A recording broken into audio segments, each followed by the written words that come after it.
M4 TV news కి స్వాగతం. నేటి ముఖ్యాంశాలు. M4 టీవీ న్యూస్ ప్రేక్షకులకు నిజాయితీగా, నిర్భయంగా ఎప్పటికప్పుడు తాజా కబుర్లు, భక్తి గీతాలు m4tvnews.com వెబ్సైట్ యాప్లు ప్రచురితం, ప్రత్యేక ప్రసారం చేస్తుంది. వార్తలు, ప్రకటనల కోసం సంప్రదించవలసిన సెల్ ఫోన్ నెంబర్లు 9666665026 9014163335. ఓం శ్రీ గురుభ్యో నమః. అందరికీ నమస్కారం అండి. ఈరోజు మనం బాసర శ్రీ జ్ఞాన సరస్వతీదేవి యొక్క చరిత్ర కొద్దిగా తెలుసుకుందాం. ఆ తల్లిని పూజించడం వల్ల ఆ తల్లి దర్శనం మనం ఏ విధంగా చూసుకోవాలి, ఆ తల్లి చరిత్ర గురించి నాకు తెలిసినంత వరకు కొంతవరకు తెలుసుకుందాం. మీరందరూ కూడా మీకు వీలు కలిగినప్పుడు తప్పనిసరిగా, మొట్టమొదటిది దేవాలయం కాశ్మీర్లో ఉంది, రెండోది మన బాసర్లో ఉంది. ఈ బాసర్లో ఉన్నటువంటి అమ్మవారి సరస్వతీదేవిని జ్ఞాన సరస్వతి అంటారు. జ్ఞాన సరస్వతీదేవిని తప్పనిసరిగా దర్శించుకోండి. అలాగే పిల్లలకి వీలైతే అక్కడ అక్షరాభ్యాసం చేయిస్తే కనుక చదువు, విద్యాబుద్ధులు బాగా వస్తాయి. తప్పనిసరిగా అక్కడ అక్షరాభ్యాసం చేయించండి. ముందుగా గణేశుడు ప్రార్థన.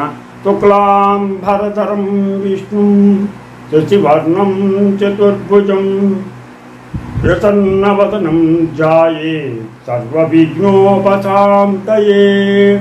గురుబ్రహ్మ గురుర్విష్ణు గురుర్దేవో మహేశ్వరః గురు సాక్షాత్ పరబ్రహ్మ తస్మై శ్రీ గురవే నమః.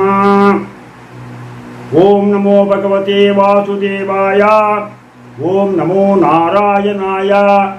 ఓం నమో విష్ణవే నమః. ఓం నమః శివాయ. ఓం నమః శివాయ. ఓం ఐం హ్రీం శ్రీం శ్రీ మాత్రే నమః. ఓం ఐం హ్రీం శ్రీం శ్రీ మాత్రే నమః. హరి ఓం. ఈరోజు మనం బాసర సరస్వతీదేవి చరిత్రను గురించి మనం తెలుసుకుందాం. ఇది ఈ బాసర అనేటువంటి దేవాలయం నిర్మల్ జిల్లాలో ప్రఖ్యాతి చెందినటువంటి జ్ఞాన సరస్వతీదేవి ఆలయం.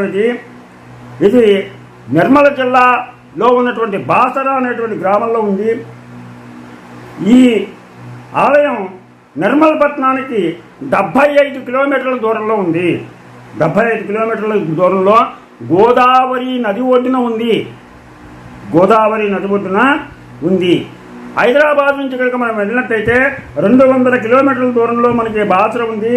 ఇది ప్రముఖమైనటువంటి సరస్వతీదేవి ఆలయాల్లో రెండవది. మొట్టమొదటిది కాశ్మీర్లో ఉందని చెప్పుకున్నాం. రెండవది ఈ బాసరలో ఉంది. ఈ అమ్మవారిని జ్ఞాన సరస్వతి అమ్మవారు అంటారు. ఇక్కడ ఈ జ్ఞాన సరస్వతి కాకుండా మహాలక్ష్మి, మహాకాళి సమేతులే ఉంటారు. ఇక్కడ మళ్ళీ ఇంకోసారి చెప్తాను చూడండి. మహాలక్ష్మి, మహాకాళి, సరస్వతి, జ్ఞాన సరస్వతి. జ్ఞాన సరస్వతి, మహాలక్ష్మి, మహాకాళి ముగ్గురు సమేతులే కొలువై ఉంటారు ఇక్కడ ఈ బాసరలో. ఇక్కడ ఈ మందిరం చాళుక్యుల కాలంలో నిర్మించబడింది. ఈ మందిరం చాలా ప్రశాంతమైనటువంటి వాతావరణంలో ఉంటుంది. ఇది ప్రస్తుతం ఆంధ్రప్రదేశ్, తెలంగాణ విడిపోయింది కాబట్టి తెలంగాణ ప్రాంతంలో ఉంది. ఈ తెలంగాణలో ఉన్నటువంటి ఈ ప్రాంతాన్ని మనం జ్ఞాన సరస్వతీదేవి ఆలయం అంటాం. ఇది భారతదేశంలో 2వ స్థానంలో ఉందని చెప్పుకున్నాము. తర్వాత ఈ సరస్వతి ఆలయ గోపురం వెనుక సరస్వతి విగ్రహం. బాసర క్షేత్రాన్ని వేదవ్యాసుల వారు ప్రతిష్ఠించారు. అంత గొప్పది. వేదవ్యాసుల వారు ప్రతిష్ఠించినట్టు మనకి స్థల పురాణం చెప్తోంది, మనం చెప్పడం కాదు. స్థల పురాణంలో ఏం చెప్తుంది అంటే ఈ బాసర క్షేత్రాన్ని వేదవ్యాసులు ప్రతిష్ఠించినట్టు చెప్తోంది. ఎప్పుడేంటంటే కురుక్షేత్ర యుద్ధానంతరం వేదవ్యాసుడు మనశ్శాంతి కోరి తన కుమారుడైన శుకునితో దండకారణ్యానికి వచ్చి ఇక్కడ గోదావరి తీరాన ఉన్నటువంటి ప్రశాంత వాతావరణానికి ముగ్ధుడై ఇక్కడ ఒక కుటీరం నిర్మించుకొని తపస్సు చేయడం ప్రారంభించాడు. ఈ వేదవ్యాస మహర్షికి అప్పుడు జగన్మాత దర్శనమిచ్చి ముగ్గురు ఈ మా ముగ్గురు అమ్మలకి కూడా ఆలయాన్ని నిర్మించమని చెప్పేసి ఆవిడ ఆదేశించింది. దాంతో వేదవ్యాసుడు నదిలోంచి 3 గుప్పెళ్ళు ఇసుక తెచ్చి 3 దేవతామూర్తులను ప్రతిష్ఠించాడు. ఆ వేదవ్యాసుడికి ఎప్పుడైతే కల్లో చెప్పిందో 3 అమ్మవారిని ప్రతిష్ఠించుకొని అప్పుడు వేదవ్యాసుడు ఆ గోదావరిలోంచి 3 గుప్పెల ఇసుక తీసుకుని 3 విగ్రహాలని దేవతామూర్తుల్ని ప్రతిష్ఠించాడు. వ్యాసుడు ఇక్కడ కొంతకాలం నివసించాడని మనకు తెలుస్తోంది. కనుక అప్పటి నుంచి ఈ ఊరిని వ్యాసపురి అని కూడా అంటారు. బాసరనే కాకుండా వ్యాసపురి అని కూడా అంటారు. వ్యాసర అనబడి తర్వాత ఇక్కడ ఉన్న మహారాష్ట్ర ప్రజల ప్రభావం వల్ల బాసరగా నామాంతరం చెందింది. ఈ వ్యాసపురల్లా కొంతకాలానికి దీన్ని బాసర అని చెప్పేసి అనడం మొదలుపెట్టారు. ఇక్కడ వ్యాస నిర్మితమైనటువంటి ఈ ఇసుక విగ్రహాలకు పసుపు పూసి అలంకరించి పూజలు నిర్వహిస్తారు. ఇక్కడ ఆయన ప్రతిష్ఠించినటువంటి ఇసుకతో చేసినటువంటి విగ్రహాలకి పసుపు రాసి అలంకరించి పూజలు చేస్తారు. ఈ పసుపును ఒక్క రవ్వంత తిన్నా కూడా అత్యంత జ్ఞానమో లభిస్తుంది. ఆ అమ్మవారికి రాసినటువంటి పసుపుని కొద్దిగా మనం తిన్నట్లయితే మనకి అమితమైనటువంటి జ్ఞానం రెండూ కూడా మనకు వస్తాయి. ఆదికవి వాల్మీకి ఇక్కడ సరస్వతీదేవిని ప్రతిష్ఠించి రామాయణం రాశాడు. రామాయణాన్ని రాసేటప్పుడు ఆదికవి వాల్మీకి కూడా ఇక్కడికే వచ్చి ఆ జ్ఞాన సరస్వతిని ప్రార్థించి రామాయణాన్ని రాయడం మొదలుపెట్టాడు అని చెప్పేసిన మనకి బ్రహ్మాండ పురాణంలో వివరించారు. ఈ గుడికి సమీపంలో ఈ వాల్మీకి మహర్షి యొక్క సమాధి, పాలరాతి శిల కూడా ఉన్నాయి. మంజీరా గోదావరి తీరాన రాష్ట్ర కూతుల చేత నిర్మించబడిన 3 దేవాలయాల్లో ఇది ఒకటి అని విశ్వసించబడుతోంది. 6వ శతాబ్దంలో నందగిరి ప్రాంతంలో నందేడుని రాజధానిగా చేసుకుని పరిపాలించినటువంటి బిజలుడు అనేటువంటి రాజు బాసరలో ఈ ఆలయాన్ని నిర్మించాడన్న కథనం కూడా ప్రచారంలో ఉంది. ఈ ఆలయంలో ఉన్నటువంటి విశేషాలు ఏంటి అంటే బాసరలో సరస్వతి ఆలయం దేశంలోనే ఉన్నటువంటి ప్రఖ్యాతమైనటువంటి సరస్వతి ఆలయాల్లో ఒకటి. ఇక్కడ సరస్వతి ఆలయంలో బాలబాలికలకు అక్షరాభ్యాసం చేస్తారు. ఎంతోమంది వివిధ ప్రాంతాల నుంచి పిల్లల్ని ఇక్కడ తీసుకొచ్చి అక్షరాభ్యాసం ఇక్కడే మొదలు పెడతారు. మొట్టమొదటిగా చదువు మొదలు పెట్టేప్పుడు అక్షరాభ్యాసం ఇక్కడ చేయిస్తారు. ఇక్కడ ఉన్నటువంటి త్రిదేవి 3 మూర్తులు 3 అమ్మవార్లు ఉన్నారు. ఇక్కడ ఈ 3 అమ్మవార్లు కూడా వ్యాసుడు ప్రతిష్ఠించాడు కాబట్టి దీనికి అంత ప్రత్యేకత వచ్చింది. అక్షరాభ్యాసానికి కొంత రుసుము ఉంటుంది. ఆ రుసుము కట్టితే కనుక అక్కడ పండితులు మన పిల్లలకి చక్కగా శాస్త్రోక్తంగా మనకి అక్షరాభ్యాసాన్ని చేస్తారు. ఈ ఆలయంలో ఒక ప్రత్యేక మండపం కూడా ఉంది. ఆ మండపంలో ఈ పిల్లల్ని కూర్చోబెట్టి అక్కడ ఉన్నటువంటి అర్చక స్వాములు పండితులు ఈ పిల్లలకి అక్షరాభ్యాసాన్ని చేస్తారు. అలాగే ఆలయ ప్రాంగణంలో ఉన్నటువంటి జ్ఞాన ప్రసూనాంబ చేతిలో ఉన్నటువంటి అఖండ జ్యోతికి నూనె పంచడానికి భక్తులు ఆసక్తి ప్రదర్శిస్తారు. అక్కడ అఖండ జ్యోతి ఉంది. ఆ జ్యోతిలో నూనె వేయడానికి భక్తులు ఎక్కువగా ఇష్టపడి దాంట్లో నూనె వేస్తూ ఉంటారు. ఇది మొట్టమొదటి కట్టిన తర్వాత దీన్ని మళ్ళా కొన్ని మార్పులు చేర్పులు చేశారు, పునర్నిర్మాణం. ఈ దేవాలయ అభివృద్ధికి 2018లో తెలంగాణ రాష్ట్ర బడ్జెట్లో ఒక 50 కోట్ల రూపాయలు కేటాయించి 2023 మార్చి 24న దేవాలయం పునర్నిర్మాణ పనులు ప్రారంభించారు. ప్రాకార మండలానికి తూర్పు పశ్చిమ దిశల్లో 7 అంతస్తులతో 2 రాజగోపురాలు, ఉత్తర దక్షిణ దిశల్లో 5 అంతస్తులతో ఇంకో 2 రాజగోపురాలు, ప్రస్తుతం ఉన్న ప్రాకార మండపం మరో 50 మీటర్ల ముందుకు నిర్మించనున్నారు.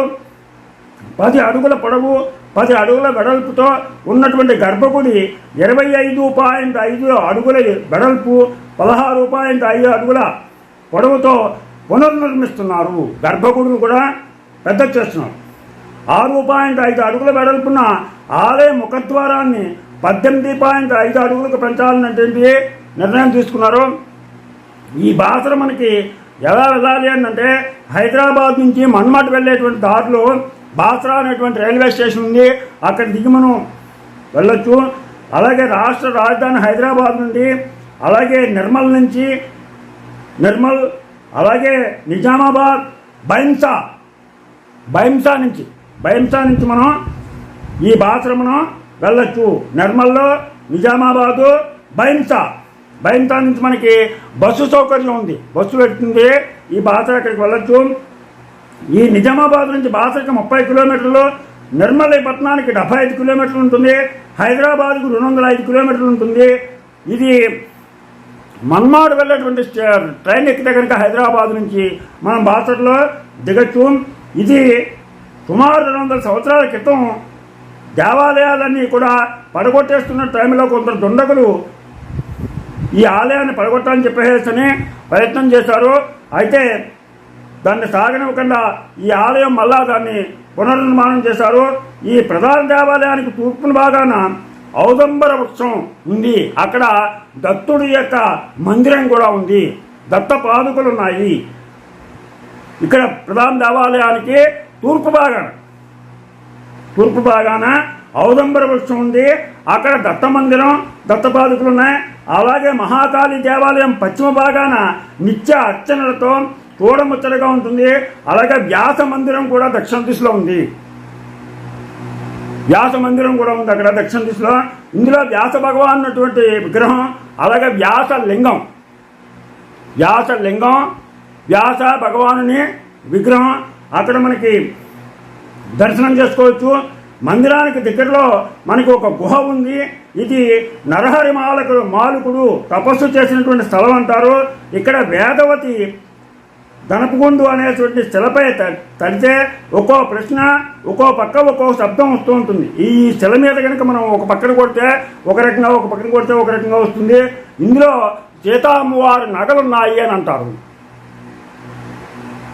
ఆ శిల లోపల ఇక్కడికి దగ్గరలో 8 పుష్కరణలు ఉన్నాయి. వీటి పేర్లు ఇంద్రతీర్థం, సూర్యతీర్థం, వ్యాసతీర్థం, వాల్మీకి తీర్థం, విష్ణు తీర్థం, గణేష తీర్థం, పుత్రతీర్థం, శివతీర్థం. ఇక్కడ 8 పుష్కరాలు ఉన్నాయి. 8 కూడా ఇంద్రతీర్థం, సూర్యతీర్థం, వ్యాసతీర్థం, వాల్మీకి తీర్థం, విష్ణు తీర్థం, గణేష తీర్థం, పుత్రతీర్థం, శివతీర్థం. ఇలా 8 ఉన్నాయి. ఇక్కడ పూజలు ఏ విధంగా చేస్తాయి అంటే నిత్యం తెల్లవారుజామున 4 గంటలకు మొదలు పెడతారు. వైదిక మంత్రాలతోటి అభిషేక పూజ చేస్తారు. తర్వాత 7:30కి అక్షరాభ్యాస కార్యక్రమం మొదలు పెడతారు. 4 గంటలకు అభిషేకం, తర్వాత 7:30 దగ్గర నుంచి అక్షరాభ్యాసాలు చేయడం మొదలు పెడతారు. అలాగే 7:30 దగ్గర నుంచి సాయంత్రం 6 గంటల దాకా కూడా ఈ అక్షరాభ్యాసాలు చేస్తారు. దీనికి అత్యంత ప్రాముఖ్యతని ఇస్తారు. ఈ ఆలయానికి ఆంధ్రప్రదేశ్ నుంచి మహారాష్ట్ర, ఒడిశా, మధ్యప్రదేశ్ ఇలాగా అనేక రాష్ట్రాల నుంచి ఎంతోమంది భక్తులు ఇక్కడికి అక్షరాభ్యాసాలు చేయించడానికి వస్తారు. ఇక్కడ అక్షరాభ్యాసం చేయించి ఆ అమ్మవారికి పలక, బలపం, కాగితం, కలం అనేకమైనటువంటి కానుకల్ని సమర్పిస్తూ ఉంటారు. అలాగే ఇక్కడికి వచ్చినటువంటి భక్తులు కేశఖండనం, గుండు కొట్టించుకుంటారు, తలనీలాలు సమర్పిస్తారు. అలాగే ఉపనయనాలు చేయించుకుంటారు, వివాహాలు చేసుకుంటారు. భజనలు నిరంతరం జరుగుతూ ఉంటాయి. నిరంతరం కూడా ప్రతిరోజు కూడా భజనలు జరుగుతూ ఉంటాయి. ఇకపోతే మనం ఎప్పుడు దర్శించుకోవచ్చు అంటే ఉదయం 4 గంటలకి ఆలయ ద్వారాలు తెరుస్తారు. 4:30 వరకు అభిషేకం టికెట్లు ఇస్తారు. 4:30 దాకా అభిషేకాన్ని కూడా మనం టికెట్లు కొనుక్కుంటే అభిషేకాన్ని చూడొచ్చు.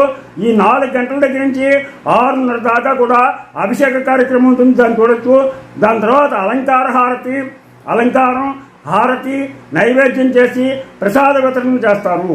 తర్వాత 7:30 దగ్గర నుంచి 12:30 దాకా అర్చన, సర్వదర్శనం, అక్షరాభ్యాస పూజలు చేస్తారు.